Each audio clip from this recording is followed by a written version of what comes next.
Olá, irmãos e amigos que acompanham aqui o nosso canal. Estamos de volta aqui com mais um vídeo da série sobre ética cristã, do Norman Geisler, opções e questões contemporâneas. E mais especificamente no capítulo 3, né, sobre o situacionismo. E hoje nesse vídeo a gente vai encerrar o primeiro.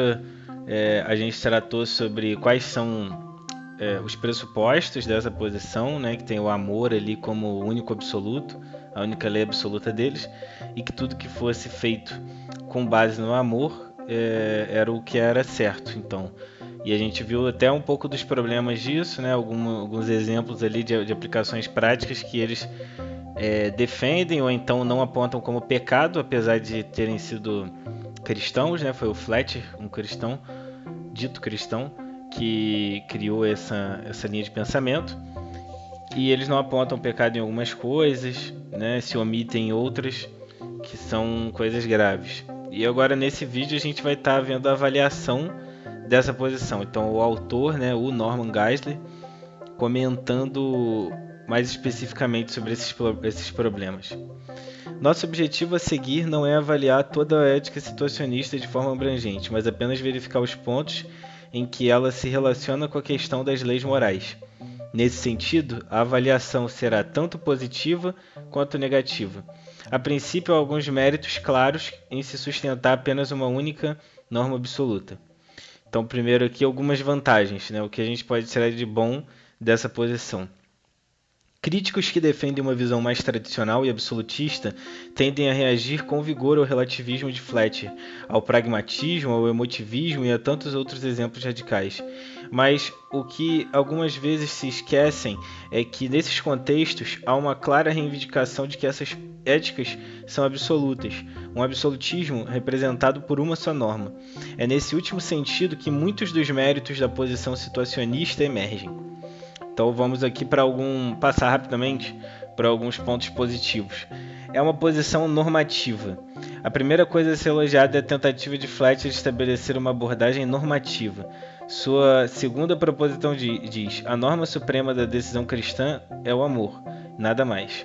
Pelo próprio fato de ele gastar um capítulo inteiro desenvolvendo essa proposição e fazendo menções repetitivas a esse único absoluto ao longo de todo o livro, parece um tanto injusto rejeitar Fletcher por considerá-lo como alguém totalmente sem normas e antinomista. De fato, ele gasta boa parte de seu primeiro capítulo explicando que sua abordagem não é antinomista, mas sim um absolutismo de uma só norma. Posteriormente, no seu livro O que é uma norma, Fletcher nega que sua abordagem possua quaisquer normas universais. Fletcher faz uma distinção entre princípios formais, como agir com tanto amor quanto possível, princípios substanciais, como por exemplo o bem que deve ser buscado ou o feito é útil, e princípios normativos, como a preocupação amorosa por um próximo exige que falemos a verdade para eles. Somente os princípios formais, segundo Fletcher, são universais. Então só os princípios formais. E os princípios formais é agir com tanto amor quanto possível, ou seja, se esforçar, né, para dar o seu melhor. Essa a ideia. O que Fletcher pretende dizer é que não há universais com conteúdo substancial e que o princípio do amor, chamado por ele de a norma suprema, é apenas formalmente universal. As razões para recomendar-se a abordagem normativa da ética já foram dadas e não precisam ser repetidas. É suficiente notar, diga-se de passagem, que normas são tanto inescapáveis quanto essenciais para uma ética com significado. Sem elas, a pessoa não tem base objetiva ou guia para tomar as decisões. Então, o primeiro ponto positivo é isso, que ele não é um relativista, como o antinomismo. Ele tem princípios, tem normas, então, ou seja, ele dá diretrizes do que as pessoas precisam fazer, tem regras. O antinomismo lá, que a gente já tinha visto nos vídeos passados, ele não tinha nada disso, né? Muito pelo contrário, ele negava. Então, o ponto positivo aqui do situacionismo é que ele tem normas. Outro ponto positivo é um absolutismo. A abordagem de Fletcher não é apenas normativa, ela é absolutista. Normas relativas precisam ser relativas a uma norma que não seja relativa. O que, por que e quem são três universais cristãos, diz Fletcher. Isto é, o cristão sabe que seu próximo deve ser amado por consideração a Deus. Esses três universais são absolutos. Somente as circunstâncias são relativas. Com clareza ele defende que uma pessoa deve sempre amar, nunca deve odiar ou ser indiferente com seu próximo. A ética situacionista cristã possui somente uma norma que é obrigatória e está acima de qualquer crítica, sempre boa e certa, independente das circunstâncias: o amor ágape. Então, outro ponto positivo é um absolutismo, né? Então, além dele ter regras, que são as normas, ele entende ali um absoluto, e esse absoluto baseado na Bíblia, né? O amor ágape, o amor cristão, o amor sacrificial. Então, esse é um absolutismo, um tipo de absolutismo, essa visão, por causa disso, por considerar algo ali que é constante e que está presente, é válido para todos os humanos, em todas as eras, em qualquer lugar. Então, outro ponto positivo, ele soluciona as questões referentes às normas conflitantes. Independentemente do que alguém possa pensar da solução oferecida pelos situacionistas para as questões extremas em que as normas conflitantes estão envolvidas, é inegável que de alguma forma eles nos oferecem uma possibilidade lógica. Todas as outras normas éticas estão subordinadas a essa única norma absoluta, em função da qual é eticamente correto quebrar qualquer uma delas por consideração à norma do amor. Essa solução é tanto lógica quanto simples. É simples porque não envolve uma série complicada de seções à norma, nem apresenta uma pirâmide de valores morais. No entanto, estabelece uma norma simples que tem primazia sobre todas as outras. É lógica no sentido de que não possui contradições internas. Nunca deixa nenhum dilema ético em conflito ou tensão. Todos eles têm sempre uma solução, pelo menos na teoria, mediante o apelo à única lei do amor. Em outras palavras, o situacionismo nunca enfrenta o dilema de ver-se diante de duas normas absolutas ou universais em conflito, uma vez que não possui normas absolutas. Há apenas uma norma absoluta, nada mais, nada menos. Então, o amor, né, ele soluciona questões conflitantes porque naquelas questões que a gente viu, né, sobre se mentir seria certo, se sobre cometer um assassinato, ou então escolher entre salvar a vida ou de uma pessoa ou de outra sem poder salvar as duas. Para todas essas questões, o antinomismo, o utilitarismo que a gente já viu, eles não têm uma saída para isso, né? Fica a cargo do indivíduo. Mas no situacionismo já tem uma solução para isso aí, que é utilizando o amor. Então vai olhar, bom, aqui eu estou em dúvida se eu devo mentir, mas se eu vou mentir para salvar, para proteger alguém, por um bom motivo ali assim, para ajudar o próximo, então daí não é pecado. Então ele está solucionando um conflito ali entre as normas. Então esse é um ponto bom do situacionismo, né? Ele consegue resolver alguns problemas. Atribui o valor devido às diferentes circunstâncias. Então isso aqui é o que a gente comentou sobre ele ter essa relativização, que é o amor aplicado a diversas situações. Então acaba sendo bem abrangente assim, né? Porque o amor, a lei do amor é uma coisa bem geral. E a gente realmente tem diversas circunstâncias ao longo da nossa vida. São tantas coisas que podem acontecer com a gente, né? Da nossa relacionado à nossa tomada de decisão assim na vida. A gente pode se encontrar nas mais diferentes assim, circunstâncias, né? Então, independente, por exemplo, se um cristão que é médico ali, ele vai passar também muito mais às vezes, né, por essas decisões difíceis assim entre salvar uma vida, né? O exemplo que a gente viu lá de fazer o parto às vezes, que é uma gravidez de trompas, né, e que oferece risco ali ao bebê e à mãe, ou então entre ter várias pessoas ali para serem operadas ou passar por um atendimento de maneira emergencial assim, e ele tem que escolher quem vai atender primeiro. Então essas coisas assim, né, dando o exemplo do médico porque é mais fácil da gente identificar, mas isso vale para qualquer outro problema difícil assim que a gente enfrenta. O situacionismo tem esse mérito dele entender que tem tantas coisas que podem acontecer com a gente que precisa de um princípio geral, e é o amor. Então esse é um outro mérito, né? Enfatiza o amor e o valor das pessoas. Do ponto de vista cristão, a ênfase no amor como norma suprema é muito louvável. Bertrand Russell escreveu: "Por que não sou cristão?", mas ele também disse em outro lugar: "O que o mundo precisa é de amor cristão ou compaixão." De forma rara, várias vozes imponentes se levantaram a favor do amor egoísta, isto é, a favor do amor próprio ou do amor centrado em si mesmo. E do ponto de vista cristão, o amor é a qualidade absoluta de Deus. Deus é amor e o amor procede de Deus, diz o Novo Testamento. Quando todas as coisas perderem o seu brilho, o amor continuará para sempre. Jesus resumiu todo o Antigo Testamento em uma palavra, o amor. De fato, de acordo com Jesus, o amor deveria ser a marca característica de seus discípulos. Nisto todos saberão que sois meus discípulos, se vos amardes uns aos outros. Diante de tudo isso, e diante de um ponto de vista cristão, é muito difícil criticar a preeminência que Fletcher dá ao amor cristão. Na ênfase colocada sobre o amor devido ao próximo, está implícito o fato de eles terem se tratados como pessoas feitas à imagem de Deus e não como meros objetos. O próximo é um ser e não uma coisa. O outro é uma pessoa que deve ser amada e não uma coisa para ser usada. Os outros são fins em si mesmos e não apenas meios para os nossos próprios fins. A ênfase de Fletcher de que os humanos são pessoas, como Deus, que possuem valores fornecidos por Deus, é louvável da perspectiva cristã. Então, esse último ponto bom aqui, para fechar essa análise positiva, enfatizar o amor e o valor das pessoas. Bem óbvio, né? Não tem nada de errado com valorizar o amor, ainda principalmente o amor ágape, que é o que eles alegam, que é justamente o amor que a gente é ordenado a praticar ali pelo próprio Jesus. Amar a Deus sobre todas as coisas e o próximo como a ti mesmo. Outro ponto que eles acertam é o valor que eles dão às pessoas, ou seja, ao próximo. Então, além de considerar... Porque o amor ágape, ele é o amor sacrificial, ali, o amor cristão.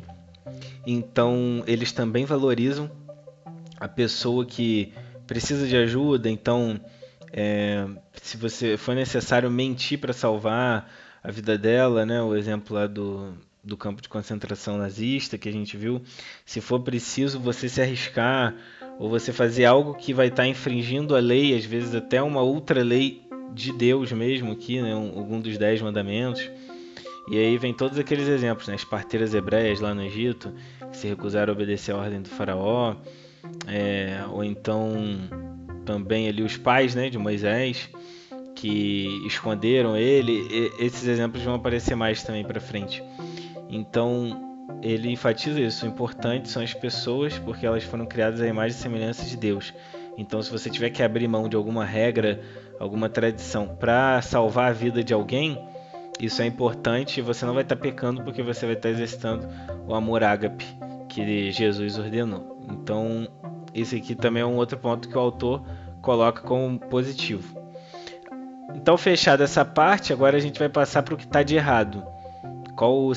Quais são os problemas com a visão situacionista?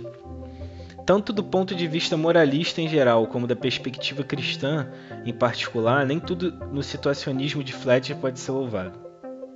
Nós não nos dedicaremos aqui a examinar sua análise e abordagem consistente acerca do registro dos evangelhos do Novo Testamento, nem mesmo examinaremos sua posição de que Deus só pode ser amado através do amor ao próximo. Em vez disso, iremos centrar nossa atenção nas dificuldades de se manter somente uma norma para toda a ética. Uma norma só é algo muito geral, primeiro problema. Uma ética de uma só norma, especialmente quando essa norma é tão ampla e geral quanto a do amor, é na maioria dos casos um pouco melhor do que não ter nada. Por sua própria natureza, uma única norma universal precisa ser ampla e adaptável, então corre o risco de não poder ser aplicada em todas as circunstâncias. Mas sua versatilidade também representa uma desvantagem, pois produz uma ambiguidade quanto ao significado da norma, tendo que diz respeito aos relacionamentos concretos. E se a norma do amor absoluto não possuir um conteúdo concreto separado da situação relativa, o significado específico do amor torna-se relativo e não absoluto. Então, o princípio do amor ele é muito geral e pode ser aplicado a várias situações. É verdade. Só que o problema é que, por ele ser tão adaptável assim, pode ser que ele perca o seu real significado. Porque a gente viu lá algumas coisas esquisitas que eles acabam defendendo, né? A prostituição patriótica, o suicídio. Então, acaba que, em algum ponto, esse amor aí, a definição do que é amor ágape de verdade, eles acabam deixando a cargo do ser humano, né? E o ser humano ele não pode ficar responsável por decidir o que é amor ágape e o que não é. Isso é grave e vai incorrer em vários pecados, como os exemplos que a gente viu no vídeo anterior. É isso que o Geisler está apontando aqui. De fato, Fletcher admite que o conteúdo do amor varia de situação para situação. Assim, o mandamento amor em todos os casos significa pouco mais do que faça X em todos os casos. Afinal, a menos que exista de antemão um conteúdo cognitivo referente ao termo amor, não é possível alguém saber com certeza o que está sendo ordenado a fazer. Com clareza, Fletcher confessa que o princípio do amor não possui um conteúdo factual. Esse é o motivo porque digo que é um princípio formal, que nos rege apesar de fazê-lo sem conteúdo. Na prática do dia a dia, Fletcher parece admitir que há algum tipo de compreensão do significado do amor antes que a situação aconteça. Mas quanto tempo antes? Há conteúdo suficiente na norma universal do amor para elevá-la acima de uma mera trivialidade? Será que a expressão faça o que o amor mandar é apenas mais específica do que a expressão faça a coisa certa? Em ambos os casos, a pergunta a ser feita é: que tipo de atos são bons ou amorosos? Desta forma, a lei moral única de Fletcher é muito geral para ser útil. A ética do amor com apenas uma norma proposta por Fletcher não é mais útil do que a abordagem que diz siga a natureza ou viva de acordo com a razão. Em vez de a pergunta ser qual é o significado do amor, ela muda para qual é o significado da natureza. Dessa forma, o resultado é o mesmo. O indivíduo fica sem nenhuma direção ética específica. O apelo para que a situação supra o conteúdo ou o significado para o amor não é suficiente. O próprio Fletcher admite que as situações são relativas e até mesmo radicalmente diferentes. Se o significado do amor depender das circunstâncias, esse significado será de fato relativo à própria circunstância e, portanto, não será absoluto. E isso nos conduz à próxima crítica.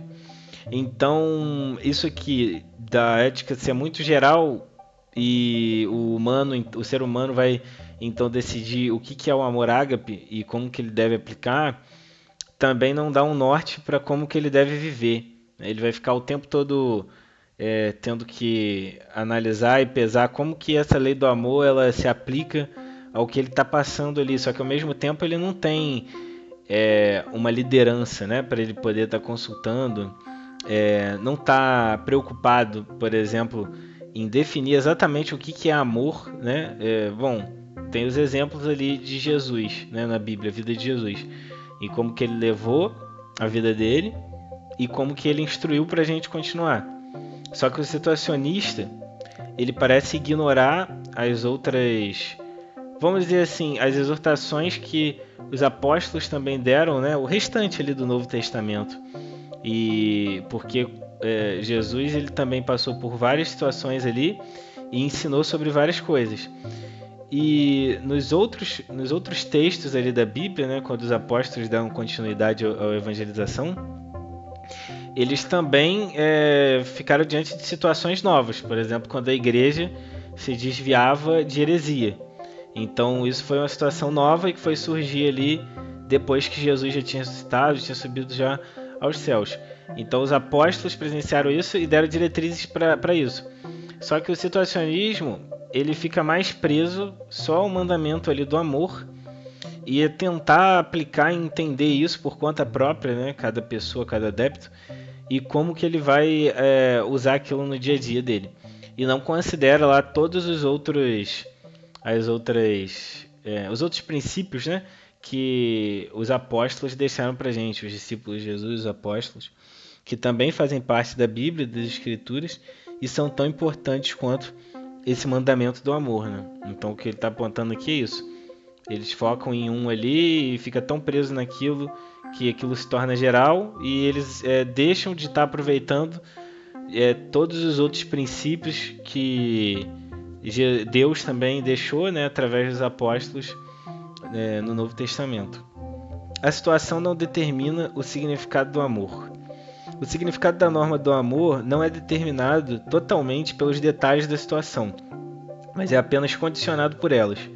As circunstâncias não efetuam, não determinam as normas, elas apenas afetam ou influenciam as normas. O contexto no qual uma norma é aplicável não dita o modo como a norma deve ser aplicada, mas apenas influencia sua aplicação. Se a determinação de significado pleno surgir da própria situação, a norma ética presumida não pode ser normativa em nenhuma hipótese. Nesse caso, a situação estaria determinando a norma, ao invés de a norma ser o elemento determinante da situação.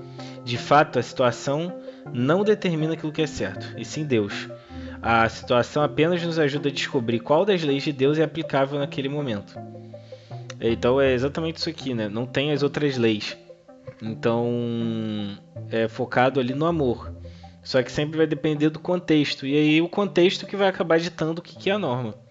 Falta uma definição do que é o amor ágape. Esse é o problema. Fletcher não reivindica que a situação determina o significado da norma de forma completa. Ele apenas diz que aquilo que o amor irá significar antes da situação acontecer não pode ser conhecido com nenhuma particularidade. Talvez Fletcher não deveria ter dispensado de forma tão sumária a possibilidade de que existem muitas normas universais inquebráveis. Porque ele considera só o amor, né? Então ele não pode fazer uma prescrição, ele não se arrisca a fazer isso, de ficar pensando as várias situações assim na cabeça dele e determinar em como que deve se aplicar o amor naquelas situações. Ele espera vir o problema até ele para dali ele pensar em resolver. É isso. Então ele está desprovido das outras leis, é só do amor. Outro problema, a possibilidade de muitas normas universais, né, que é o que eu comentei, ele não leva isso em conta, eles ficam presos no amor, na lei do amor. Há muitas razões porque o situacionista rejeita a possibilidade da existência de muitas normas universais. Em primeiro lugar, Fletcher argumenta que a posição de muitas normas seria legalista, mas isso não é uma conclusão lógica. Uma ética com muitas normas pode ser legalista, mas não há uma razão que explique que ela deverá ser legalista. Então só tem a possibilidade, não significa que ela vai ser sempre. Se a visão é ou não legalista, vai depender de que normas falamos, como elas se relacionam entre si e como são aplicadas à vida. Para falar a verdade, alguém poderia ser legalista com uma norma absoluta, como guarde o sábado. Então o autor já responde isso aqui. Porque guardar o sábado, mesmo que essa fosse a única lei que uma pessoa guardasse, então já seria legalista. E olha que não está nem tendo várias normas, simplesmente ela guarda o sábado. E sem poder fazer nada, naqueles costumes lá do Shabbat. Esse é o exemplo que ele está dando aqui. Estão mostrando para o Fletcher, olha, não necessariamente só porque a gente aceita que tem várias leis para seguir, a gente vai ser legalista. Porque é possível ter uma lei só e ser legalista. Aí dá o exemplo de guardar o sábado. Em segundo lugar, está implícito que não existe nenhuma outra forma de resolver o conflito entre as normas, a menos que exista uma norma absoluta, a qual todas as outras são apenas relativas. Mas as coisas não são assim. Há pelo menos outras 3 formas de relacionar muitas normas. Demonstrar como elas nunca entram em conflito realmente, demonstrar como é errado quebrar qualquer uma delas quando conflitam, ou demonstrar como uma das normas pertence a uma ordem mais elevada e tem prioridade sobre todas as outras.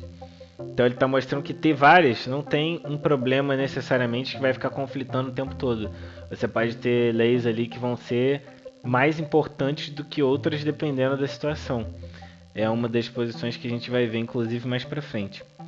Então, dando prosseguimento, alguns outros problemas. Uma norma universal diferente é possível. Então, ele vai apontar aqui que, além do amor, é possível sim ter outras para complementar essa, para que ela não fique tão geral e caia nesses problemas que a gente já viu. Dando prosseguimento aqui, então. Em resumo, o problema de uma ética que se baseia em apenas uma norma é: qual norma? Em sua primeira observação, há muitas normas éticas que reivindicam obediência. A qual dentre delas deveria ser dada a posição especial de ser absoluta e inquebrável?